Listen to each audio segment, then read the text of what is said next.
Is it possible that we could see a food shortage coming in 2025? I think the answer is yes, and here's how I'm planning for that right now on our homestead so that we have food all winter. Just like Dave Ramsey talks about having a 6-month emergency fund financially, you also need to have a 6-month supply of food. Now, I'm not a crazy prepper by any means, but at the same time, you do need to be prepared. I think we take for granted being able to just show up at the grocery store and get food, but when you really look at the system as a whole, it's incredibly fragile. And this is why ultimately on our homestead, we are going to be focusing a ton on storage crops, things that can be stored for 6 months, but also can be stored living in the ground. This is one of the great things about having a big greenhouse, is because you can fill this tunnel with food that you can eat on all winter. It's August right now, and what we plan on doing is filling this tunnel with tons of different storage crops that we can come in here and eat on all winter long. Because what we're trying to accomplish is we want to have macro and micronutrients from our homestead that can supply us if something does happen, if crap hits the fan truly. So we'll be filling this tunnel with all types of crops. We'll have a bed of carrots, we'll have a row of cabbages, then we'll have other root crops like radishes, and then we'll also be doing kale, collards, lettuce.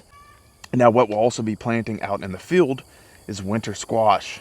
Now, depending upon your zone, you may be a little late, you may be pushing it, but butternut squash, acorn squash, spaghetti squash. Now, if it's spring, you would want to focus on potatoes, onions, garlic, sweet potatoes in early summer. You want to fill your gardens with storage crops that are going to provide calories. Now, you might say, well, if crap truly hits the fan, there's going to be a lot bigger problems. People are going to be, coming after you and coming after your food. I get that there could be a lot more issues even outside of just simply a food supply. This is another reason that you need to become friends with other homesteaders nearby and partner with them.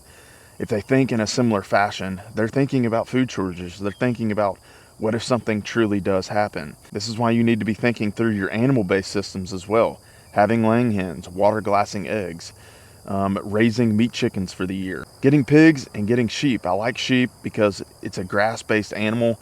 You don't need any grain inputs, and a lamb is pretty easy to harvest on the homestead. Cows can take up a lot more space, and also it's going to be a little bit more difficult to butcher a cow on your homestead. Additionally, you need to be focusing on perennial-based systems. Outside of the annuals that you're going to grow in your garden, you need to be focusing primarily on growing fruit.